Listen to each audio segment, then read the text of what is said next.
Hi, I'm going to show you how to post your petty cash transactions into your petty cash book. Now normally you will have a petty cash tin going and you would be doing this every time you put money into or out of your petty cash tin. Remember, for security, the petty cash tin should always be locked and always be out of sight. So on the 15th of July we established our petty cash fund with $150 from cheque 72365.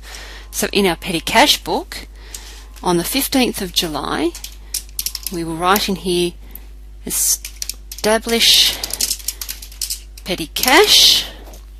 The voucher is going to be our cheque number 72365. Now this is money going into the tin, so from the tin's perspective, it is a receipt.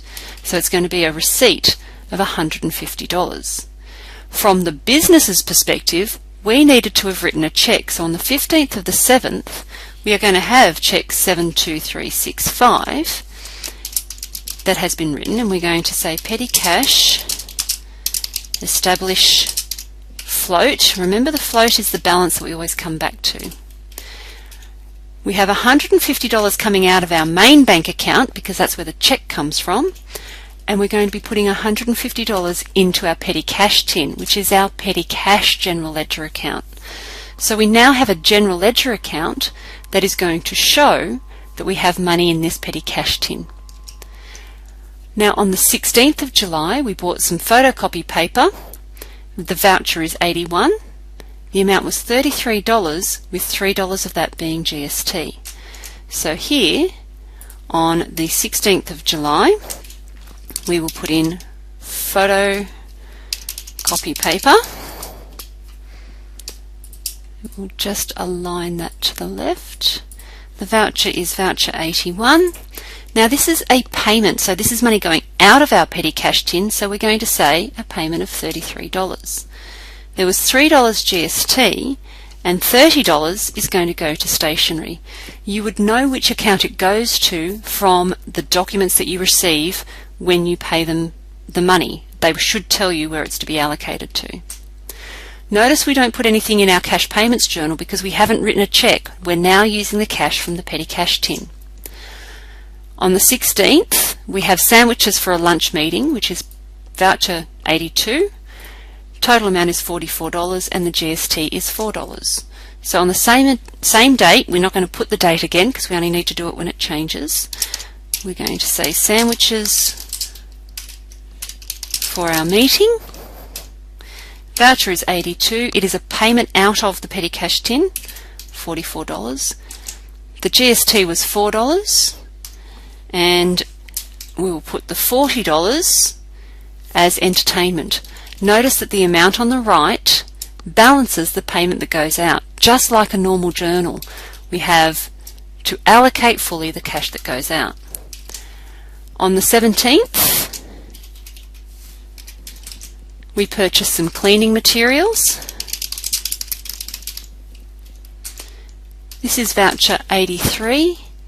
The money is going out of the tin, so it's going to be a payment of $38.50. The GST is $3.50, which means we must have $38 minus $3.50, which is $35, and that's going to go to our office expenses. Now on the 18th, we decided that we actually needed a bit more money. We were running through it too quickly, so we're going to increase our petty cash float by $100. Now to do that, on the 18th, we are going to have to draw a cheque. So on the 18th of the 7th, we are going to draw cheque 72368. It is for petty cash, and it's for an increase in the float. The cheque is for $100. Now we're putting that $100 into the petty cash tin, so we're going to allocate it to the petty cash account. This is in our cash payments journal. In our petty cash book on the 18th of the 7th, we're going to say increase petty cash float, and we're going to put in cheque 72368. Now this money goes into our petty cash account, or our petty cash tin, so we're going to have a receipt of $100. The next transaction we have is the 20th. So on the 20th of July, we bought some envelopes and some pens. So envelopes and pens. This is voucher 84 for $29.70. $2.70 is GST, which means the remaining amount, which is $29.70 minus $2.70, which is $27, is going to go into our stationery account. On the 21st, we bought some tea, some coffee and milk. So 21st of the 7th, tea, coffee and milk. This is voucher 85 for $17.90. Now there doesn't seem to be GST on this, so the whole $17.90 is going to go to kitchen supplies. Now on the 30th of July, we are going to reimburse our petty cash. So what we need to do is figure out how much we need to put in there. So we are going to total all of these things. Now when we total, we're going to put a line under because that's the accounting equivalent of an equals, and we're going to sum everything we've paid and where we've allocated it to.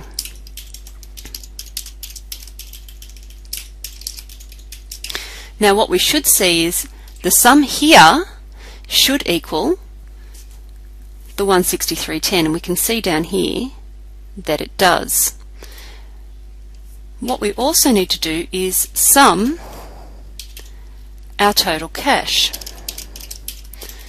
So the amount that went in was $250. So what we should see here is when we count our petty cash tin, if we have done our job properly, we should have had $86.90 left. So once we've counted that cash, we should be able to say our receipts plus the cash left equals $250. Now this, sorry, that should be in there. This amount here, the $163.10, this is the amount we have to draw a cheque for. This amount here is the cash, is our balance carried forward. I like to think of it as I put it in the payments column because I take the money out to count it. And then once I've counted it, I put it back in, and that's my balance brought forward. Then I draw a cheque, and in this case it's going to be a reimbursement cheque. So reimburse petty cash. It is cheque 72384, and I know that from my question here. And the amount is going to be for all of the receipts that I have given people cash for. Now what happens here, this is all going to happen on the same date, which is the 30th of the 7th. Now we've drawn a cheque, and we've drawn a cheque for $163.10. So on the 30th of the 7th, we have cheque 72384, and we're going to have it for petty cash reimbursement. And the amount is $163.10. Now what you will notice though is even though we're putting it back into the petty cash tin, it's not for petty cash, it's actually for all of these things here that we spent the money on. So what we're really paying for with this cheque is $13.20 in GST, $57 worth of stationery, $17.90 of kitchen supplies, $40 in entertainment, and $35 in office expenses. So when we balance this, we now have, we've drawn cheques to the value of $413, which is $250 in petty cash float and $163 that we've actually used in petty cash.